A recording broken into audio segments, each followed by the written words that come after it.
no idioma hebraico oficial, mas em escritos fonéticos, que era justamente esses desenhos, essas formas pictográficas e formas também de um sentido fonético que traziam um contexto de símbolos, de sinais que representavam esses símbolos e sinais, palavras e frases que mais tarde foram gerar, então, as primeiras palavras, os primeiros textos no idioma hebraico. Então, o idioma hebraico vai nascer com a escrita fonética. Alguma dúvida? Todos estão compreendendo, alcançando o entendimento? Vamos em frente. Agora, o próximo assunto que nós vamos trabalhar é quando o cânon foi construído, tá? A partir da visão de todos os escritos já estarem sendo organizados. E nós já estamos entrando num período pós-mosaico, quando inicia já os reinos, com o governo monárquico, e mais tarde com a divisão de reinos, Reino do Sul, Reino do Norte, com toda a estruturação dos impérios assírios, Império Babilônico, Império automaticamente que estavam ali num contexto de relação com Israel e com Judá, não é? Automaticamente Israel, aquele reino que estava na região do norte, governado por Jeroboão, e o Judá e Efraim, que constituía o reino do sul, governado por Roboão e depois, claro, por suas descendências, ou seja, a origem que vai surgir dessa descendência é a partir da raiz de Jeroboão e depois da raiz de Roboão, dentro do reino, claro, do norte e o reino do sul. Lembrando que o reino do sul são aqueles que vêm da descendência de Davi, e o reino lá, justamente do norte, vem a partir de Jeroboão. Agora, um detalhe muito importante é que, nesse momento, é que o cânon começa a ser pensado. E quando o cânon começa a ser pensado, o termo utilizado para cânon foi, primeiramente, canê, que era, como eu até mencionei anteriormente aqui na aula, era uma indicação da expressão régua de medir, ou de medição. Então, a proposta, quando se falava cânon das escrituras ou cânon, era justamente trazer um sentido de uma medição, de uma extensão, de uma régua, de um sentido que seguia uma linha reta, com um aspecto ou um sentido paralelo, de uma linha de pensamento reta, de algo que tinha um sentido pragmático, ortodoxo, reto. Já com a proposta da terminologia utilizada, canon, que é de origem grega, surge também um outro termo correlato, que é o termo canone, que vai dizer regra ou regra de conduta e fé. Então, automaticamente já se tinha entendimento que os livros ou os escritos que vão compor o cânon têm que ser pautados em uma regra de conduta moral, caráter e fé e religião, e automaticamente Deus como centro. Tá? Então já tinha-se essa visão antes até de chegar os concílios, que foram autorizar e autentificar perante ao contexto religioso e a igreja na época, o cânon, tanto do Antigo Testamento, que foi o primeiro a ser canonizado, e depois o cânon do Novo Testamento, que foi o segundo a ser canonizado. Qual que eram os critérios para a canonização? Então, na época de Atanásio, quem foi Atanásio? Atanásio foi um dos pais da igreja. Quando utilizamos esse termo pais da igreja, queremos falar daqueles que deram continuidade ao trabalho dos apóstolos.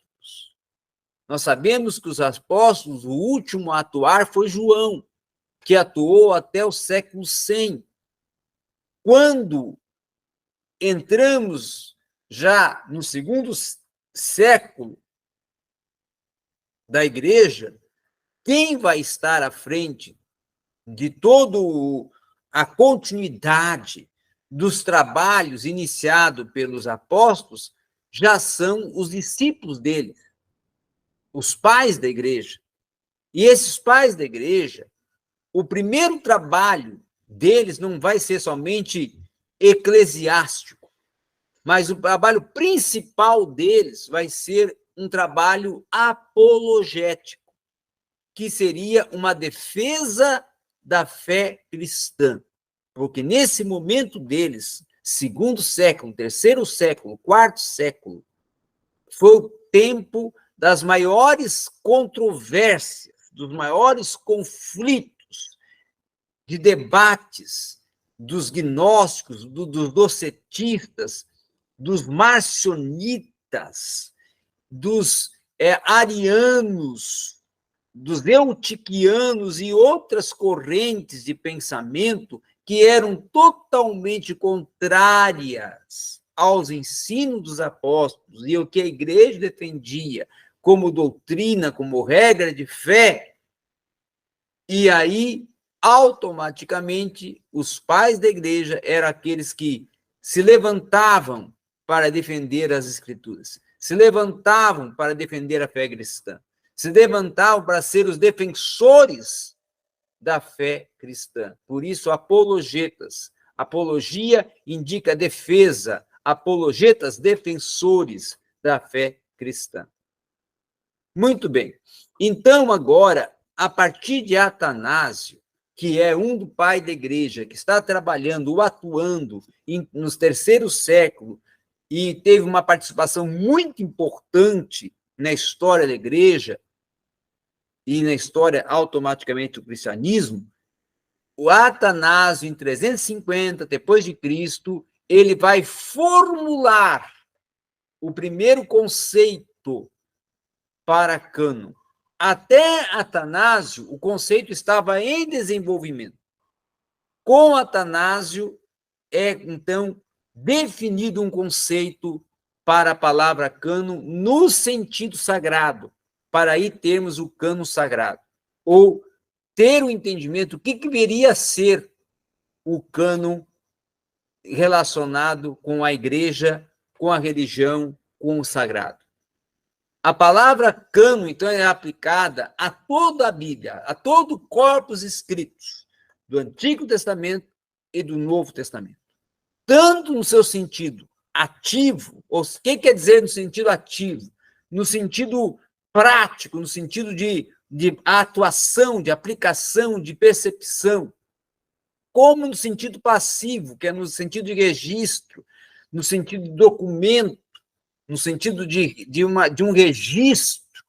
No sentido ativo, a Bíblia, ou o cânon, ele deveria ser julgado, deveria ser avaliado, passar por um crivo, para ver se esse texto era realmente um texto inspirado pelo Espírito Santo, cumpria o que Paulo deixou registrado em 2 Timóteo 3, versículo 16, que diz que toda a Escritura é divinamente inspirada pelo Espírito Santo. Então, se essa Escritura ela é divinamente inspirada pelo Espírito Santo, ela tem que estar centrada em Deus e Deus tem que falar através dela. Essa era já uma regra para uma escritura ou um escrito de um agiógrafo ser canonizado, ou seja, ser reconhecido como um livro sagrado. Então, no sentido passivo, cânon significava uma regra, um padrão, né, pelo qual um escrito deveria ser julgado, se ele era inspirado ou dotado de autoridade. Essa autoridade, a autoridade divina. E era medida, avaliada essa autoridade divina, se realmente ao falar aquele texto ou ler aquele texto, a pessoa sentia que o texto estava falando com ela e que estava indo de encontro à realidade que ela estava vivendo e que a própria sociedade, o próprio contexto e ambiente que a pessoa estava inserida estava retratado naquele texto. Então, esse emprego em duas direções causava até uma certa confusão para os estudiosos, para também alguns grupos e segmentos religiosos, que, ao primeiro momento, alguns tentaram até desconstruir essa proposta. Mas depois nós vamos ver que o cânon esteve relacionado à escritura no seu sentido ativo, mais do que no seu sentido passivo, como sendo no sentido de aplicação mais do que registro, de falar, de comunicar o que Deus tem para falar com o seu povo, mais de um documento ou um registro deixado por Deus para a humanidade. Essa era a visão mais peculiar, mais distinta, para começar-se a pensar que um livro realmente era, ou um texto realmente era inspirado e merecia, então, ser canonizado e se tornar um texto reconhecido ou canonizado. E aí, automaticamente, nós vamos ver os primeiros manuscritos que agora chegam à mão já das primeiras autoridades que foi dentro do Concílio de Jâmia em 90 depois de Cristo, para reconhecer e autenticar o Antigo Testamento. Alguma dúvida? Alguma participação?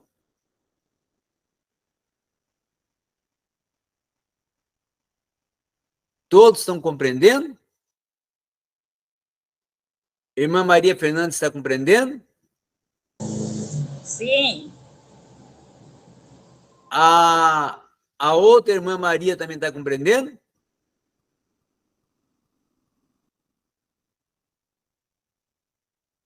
Cadê vocês? Vocês estão todos participando? Amém? Amém, estou aqui. Entendendo. É porque vocês saíram aí. Abram as câmeras. Vamos abrir as câmeras, depois que vamos tirar uma foto para nós colocarmos nas redes sociais, tá? Vamos abrir umas câmeras, porque quando vocês fecham as câmeras, eu penso até que vocês não estão participando. Muito bem. Irmã Maria Ângela, compreendendo? Estou compreendendo. Irmã Maria Fernandes também está compreendendo. O pastor Marcílio apareceu ali, também está compreendendo? Tem alguma dúvida, alguma participação, pastor Marcílio? Apareci. Eu estou aqui porque eu não estou na biblioteca, porque meu filho está usando... Ele está lá no comando.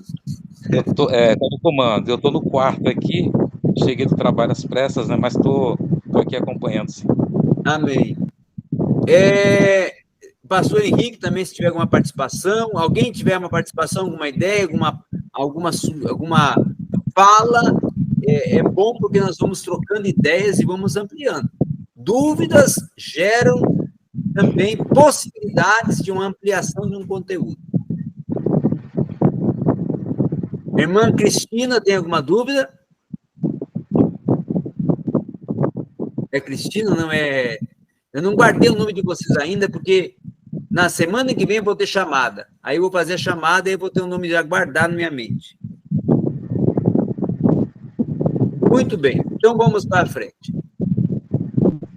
Agora, nós vamos entrar no 7º slide, que é justamente tratar já da estrutura do cânon do Antigo Testamento e do Novo Testamento foram construídas. Tá? Quando começou-se a pensar nos primeiros cânones que foram formados no Antigo Testamento, o primeiro que surgiu foi no ano 200 depois de Cristo, que foi justamente o cânon denominado Cânon de Muratori. Ah, esse cânon de Muratori, ele tinha alguns textos ou alguns livros que compunham praticamente todo o Novo Testamento e partes do Antigo Testamento. Basicamente, o cânon de Muratori constituía, vamos dizer assim, 90% dos escritos que compunham os livros do Novo Testamento. Então, ele já tinha uma certa divisão. Os 4 evangelhos, Atos Apóstolos, as cartas paulinas, as epístolas gerais, e também já tinha 2 apocalipses. Não tinha sido feito ainda um crivo. E aí, nesse cano, nós vamos encontrar ainda alguns escritos, vamos dizer assim, que foram considerados mais tarde como escritos apócrifos. Quando utiliza-se o termo apócrifo, é escrito que não foi reconhecido pelos concílios e, automaticamente, os concílios consideraram como escritos não inspirados, que eram mais relatos históricos do que um texto que tinha uma percepção e uma visão de inspiração sagrada ou de inspiração divina. Tá? Então, nós vamos ver nesse cânon de Muratori alguns escritos considerados e que depois foram denominados apócrifos, ou livros apócrifos, como no caso o Apocalipse de Pedro e a Sabedoria de Salomão. Tá? Mais tarde, no ano 250 depois de Cristo, 50 anos à frente, daí nós já vamos ter no período já de Orígenes, que foi um dos grandes pais da igreja, que foi o responsável até por uma escola de pensamento e uma escola teológica. Nós tínhamos 2 escolas, a escola de Alexandria e a escola de Antioquia. A escola de Alexandria era governada, ou comandada, ou liderada por Orígenes, e a escola de Antioquia por Irineu. A escola de Alexandria, governada por Orígenes, já tinha um Novo Testamento, que era o mesmo Novo Testamento que usava-se Orígenes, que ele dispunha para os alunos estudar. Então, esse cânon do Novo Testamento, proposto por Orígenes, ele sim é o que estava mais próximo do que nós temos hoje. Os 4 evangelhos, Atos Apóstolos, as cartas paulinas, e aí vinha 1 Pedro e 1 João, de epístolas gerais, e o Apocalipse de João.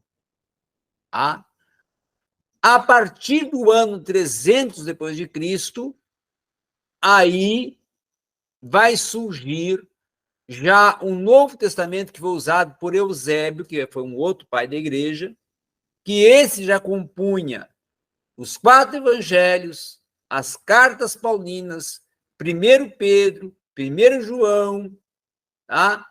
E o Apocalipse de João, que para ele teria uma autoria duvidosa. Tá? Mais tarde vai surgir, lá no Concílio de Cartago, isso em 400 depois de Cristo, a oficialização, então, do cânon do Novo Testamento, e aí vem todos os 27 livros. Já para o Antigo Testamento, a divisão que vai seguir, primeiro o Pentateuco, depois livros históricos, depois livros proféticos,